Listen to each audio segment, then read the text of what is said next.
Bonjour, bonjour. As you can see, very, very empty behind me now. Just some quick notes today on how to say that you are going to a country or welcome to a country, or in the country as well, that you live in the country. Now, of course, so if you want to say to, at, or in some country, because you've got different genders of countries, there's going to be some rules to that. You're used to au to say a plus le, and that'll be normal. You're used to au with an X to say a plus le, like aux États-Unis, in the United States, and you're used to that, but the feminine is going to be a little bit different. So we'll look at that. Okay, so when it comes to gender, masculine or feminine of countries, how can you tell which countries are masculine and which countries are feminine? Well, follow your same rules, only a little bit easier. The feminine countries end in a mute or naked E. That's obvious. So you've got, for example, France is feminine, Sweden, Algeria, Norway, because in French they all end in E. So la France, la Suède, l'Algérie, la Norvège, d'accord? And in fact, most countries you'll find are feminine. D'accord? Masculine countries will end in a consonant, and there's not as many, but you have, for example, Cameroon, Israel, Senegal, d'accord? Le Cameroun, l'Israël, le Sénégal, d'accord?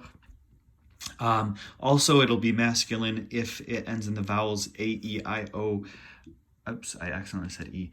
A, I, O, U, Y, or A. D'accord? Your crowned E. D'accord? So Canada is masculine. Mali, Congo, and Peru. So you've got le Canada, le Mali, le Congo, which is fun to say in French. Try that one, le Congo, and le Peru. D'accord? There are a few exceptions, d'accord? And these are your three exceptions right here. There's one of them that you must know, and that's the obvious one right there. That's le Mexique. D'accord? So make sure you can write it first if you want. I just wrote it in the middle because the picture's in the middle. Le Mexique, you have to know if you see it that le Mexique is masculine even though it ends in a naked E. How can we know? Well, if you know any Spanish, or if your friends have told you anything about Spanish, just like there are rules for what is masculine and feminine in French, the same goes in Spanish. Oftentimes, A is a Spanish feminine ending, and O is a masculine ending. So since it's Mexico, d'accord, with an O, then it's going to be masculine, even though it's le Mexique in French. Now, the other two you don't have to worry about as much. It's Cambodia, which in French is le Cambodge, d'accord, and Mozambique, le Mozambique. Okay. And then there's three others that are here that are you don't have to know at all. There's le Zimbabwe, le Belize, and le Zaire. D'accord? So voilà. When it comes to prepositions, d'accord? Now that you know when is it feminine, when is it masculine, prepositions, if you want to say to, at, in, or for, like I'm leaving for this country, you're going to, for, let's see, what am I looking at? The plural, if it's plural, and there's only a few that are plural, there's Pays-Bas, the Netherlands, literally the low countries, the countries low, and les États-Unis, of course, you're going to use O, A-U-X, so if you want to say I live in the United States, j'habite aux États-Unis. D'accord? Donc voilà. I live in the Netherlands, j'habite aux Pays-Bas. Voilà.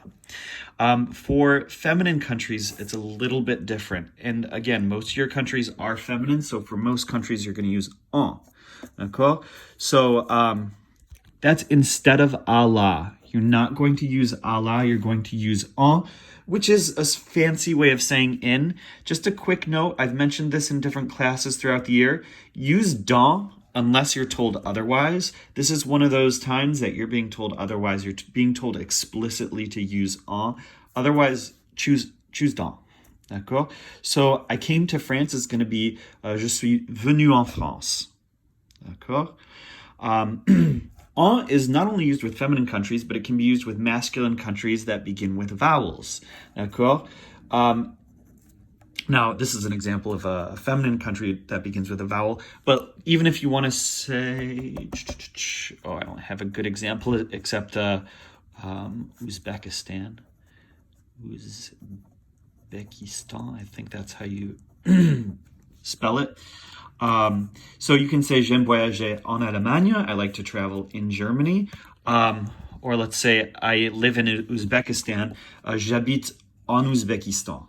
D'accord? So, yeah, voilà. All right, continents. Continents all either begin with vowels. Do they all begin with vowels? I'll have to think about that. But they all are feminine regardless. So you've got, let's see, Antarctica, America, Asia, Europe, Africa, Australia. They all begin with vowels. Donc voilà. So that's why all of your continents are going to use en. So you've got feminine countries, countries that begin with vowels, and all continents because they're all feminine and they all begin with vowels. For masculine countries, you're going to use o, which you've seen before. So je vais souvent au Canada, for example. So the first practice up here, you're choosing whether a country is masculine or feminine by looking at the word itself. Although some of these are actually, well, I see Mexico in there. So you're writing le, la, or le, or L apostrophe. So Australia, for example, L apostrophe, obviously, l'Australie. D'accord? Belgique, look at it, ends in a naked E, and it's not one of our exceptions, so it's la Belgique to say Belgium. D'accord? Look at Brazil, no vowel, so it's le Brésil. D'accord? So you'll go just like that. Second activity is when you're choosing to say to, at, or in, or for, right? So, so here you have Doctors Without Borders, sometimes go to Africa. Just so you guys know, Doctors Without Borders, one of the, if you're interested in going to medicine, very helpful to know French to participate in Doctors Without Borders. So you've got Les Médecins Sans Frontières vont parfois, Africa is a continent, plus it's feminine and starts with a vowel, so it's ils vont parfois en Afrique. D'accord? He's going to Disneyland Tokyo in Japan. That's going to be au Japon. D'accord? So voilà. So you'll continue just like that. I'll post the answers. Not sure if I will get a video posted tomorrow or not. We'll see. So if not, enjoy your weekend, but I hope to get that out to you as well as the second part of the packet. Au revoir.